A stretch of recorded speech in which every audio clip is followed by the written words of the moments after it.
Hi நண்பர்களே, 10ஆம் வகுப்பில் அணிகளிலிருந்து ஒரு 5 மார்க் கணக்கு பார்க்க போகிறோம். ரொம்ப எளிதாக இருக்கும். வாங்க பார்ப்போம். இங்கே என்ன இருக்குது அப்படின்னா, ஏங்கிற அணி கொடுத்துருக்காங்க, அதில் கொஞ்சம் உறுப்புகள் இருக்குது. பிங்கிற அணி கொடுத்துருக்காங்க, அதுலேயும் கொஞ்சம் உறுப்புகள் இருக்குது. கொடுத்துட்டு ஏபி டிரான்ஸ்போஸ் சமம் பி டிரான்ஸ்போஸ் பெருக்கல் ஏ டிரான்ஸ்போஸ் என்பதை சரிபார்க்கணும்னு கொடுத்துருக்காங்க. 2 அணியை பெருக்க போகிறோம். 2 அணியை பெருக்கணும்னா சில விதிமுறைகள் இருக்குது. அது என்னன்னு பார்ப்போம். இப்போ நம்ம ஒவ்வொரு அணியையும் ஒரு கிளாஸ் ரூம்னு பார்த்துப்போம். முதல்ல லெஃப்ட் ஹேண்ட் சைடு அதில் ப்ராக்கெட் உள்ள ஏபி கண்டுபிடிக்க போகிறோம். என்ன செய்யணும்னா ஏங்கிற அணியை முதல்ல எழுதணும். 5 2 9 1 2 8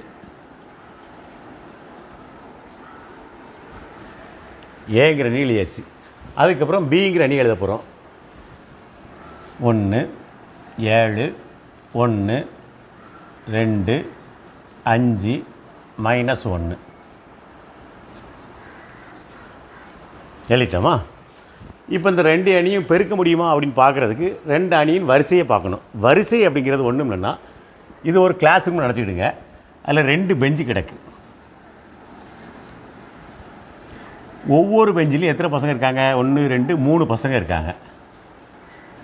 இதுதான் இந்த அணியோட வரிசை. 2வது அணியை பார்க்குறோம்னா 1 2 3 பெஞ்சு இருக்குது. ஒவ்வொரு பெஞ்சிலையும் 2 2 பசங்க இருக்கிறாங்கன்னு வச்சுக்கோமே. அப்போ 2. இது இந்த அணியோட வரிசை. இப்போது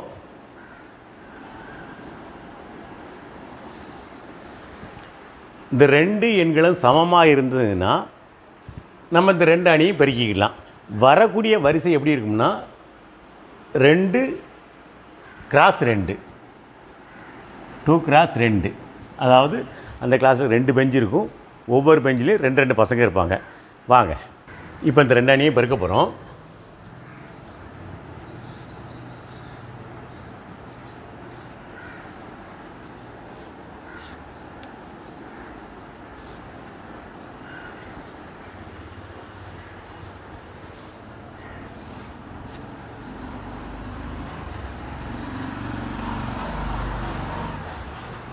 அதாவது 2 பெஞ்சிலையும் ஒவ்வொரு பெஞ்சிலும் 2 2 பசங்க இருக்கிறாங்கன்னு எழுதிக்குவோம்.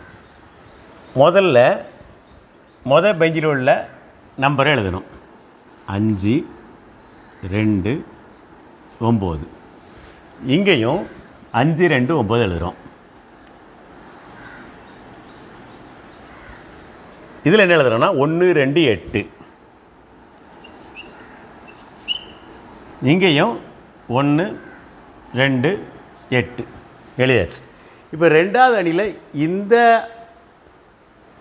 ஓரத்தில் உள்ள நம்பர்களை எழுதணும்.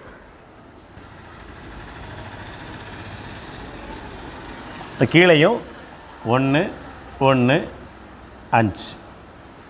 இந்த பக்கம் 7 2 -1. கீழையும் 7 2 -1 எழுதியாச்சா? இப்போ நம்ம என்ன பண்ண போகிறோம்னா இந்த 5ஐயும் இந்த 1ஐயும் பெருக்க போகிறோம். 5ஐயும் 1ஐயும் பெருக்குனா 5. இந்த 2ஐயும் இந்த 1ஐயும் பெருக்க போகிறோம். 2ஐயும் 1ஐயும் பெருக்குனா 2 + 2. 9ஐயும் 5ஐயும் பெருக்க போகிறோம். 9 5 45 ப்ளஸ் இப்போது 45 5 50 52 52 ஒரு நம்பர் கிடச்சிட்டு. அதே போல் இங்கே வர போகிறோம். 5 7 பெருக்குனா 35. 2 2 பெருக்குனா +4. 9 -1 பெருக்குனா -9. இப்போது 35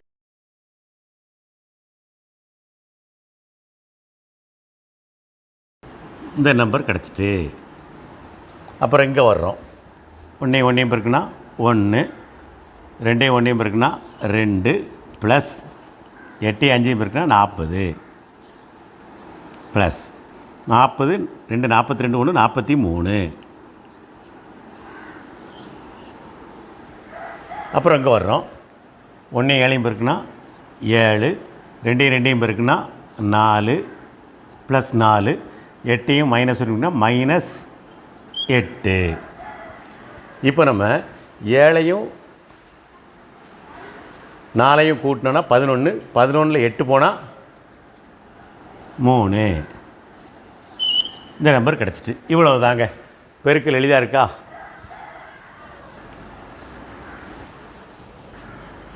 இப்போது 52 30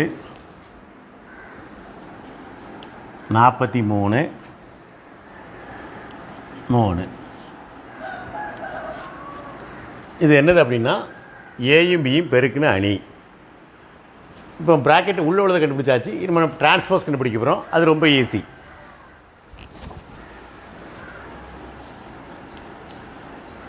ஏபி கண்டுபிடிச்சாச்சு. இப்போ நம்ம ஏபி டிரான்ஸ்போஸ் கண்டுபிடிக்க போகிறோம்.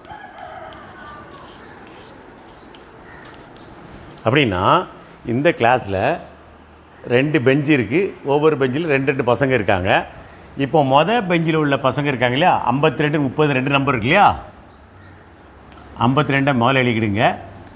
இந்த 30 கீழே எழுதிக்குங்க.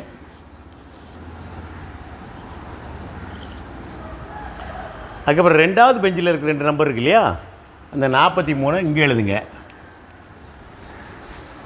இந்த 3 கீழே எழுதிக்கிடுங்க.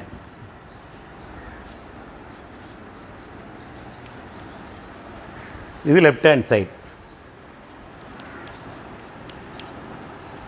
லெஃப்ட் ஹேண்ட் சைடு கண்டுபிடிச்சாச்சு. இனிமேல் நம்ம ரைட் ஹேண்ட் சைடு கண்டுபிடிக்க போகிறோம். வாங்க பார்ப்போம்.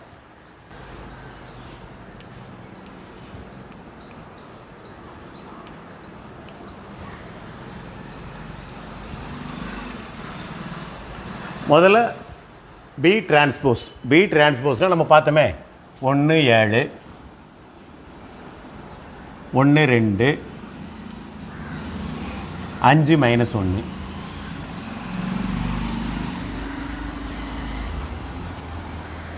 அப்போ ஏ டிரான்ஸ்போஸ் 5 2 9 1 2 8. இந்த 2 அணியும் பெருக்க போகிறோம்.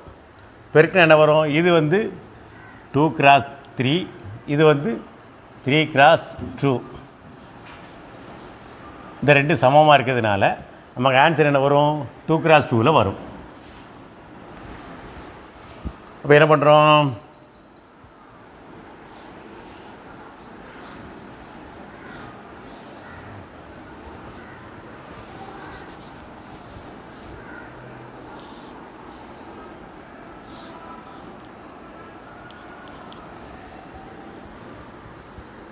ஒன்று 1 5.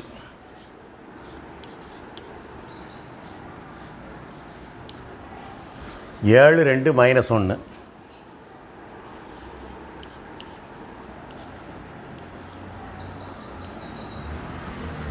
5 2 9. அதை கீழே எழுதிடுங்க.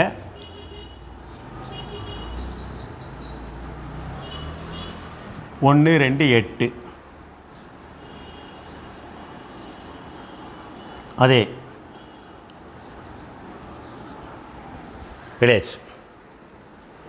5 1 பெருக்குனா 5, 1 2 பெருக்குனா 2 ப்ளஸ் 5 9 பெருக்குனா 45.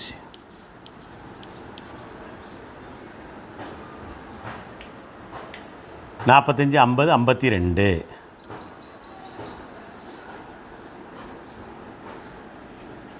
1 1 பெருக்குனா 1, 1 2 பெருக்குனா 2, 5 8 பெருக்குனா 40. 40 42 43. 7 5 பெருக்குனா 35. 2 2 பெருக்குனா 4 ப்ளஸ் -1 அப்படின்னா -9. 34 39 9 போனால் 30. 7 1 7, 2 2 பெருக்குனா 4, -1 8 இருக்குன்னா -8. 7 4 11 8 போனால் 3. இப்போ இந்த அணி என்ன வந்திருக்கு? 52 43 33.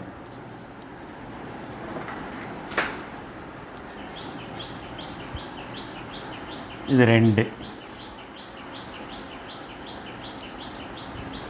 ரைட் ஹேண்ட் சைடில். இப்போ 1 2 சமமாக இருக்கிறதுனால AB transpose equal to B transpose பெருக்கல் ஏ டிரான்ஸ்போஸ் என்பது சரிபார்க்கப்பட்டதுன்னு எழுதிடணும். முழு 5 மதிப்பெண். என்ன கணக்கு நல்லா புரிஞ்சுதா? வாங்க இன்னொரு பதிவில் அடுத்த கணக்கை பார்ப்போம். நன்றி.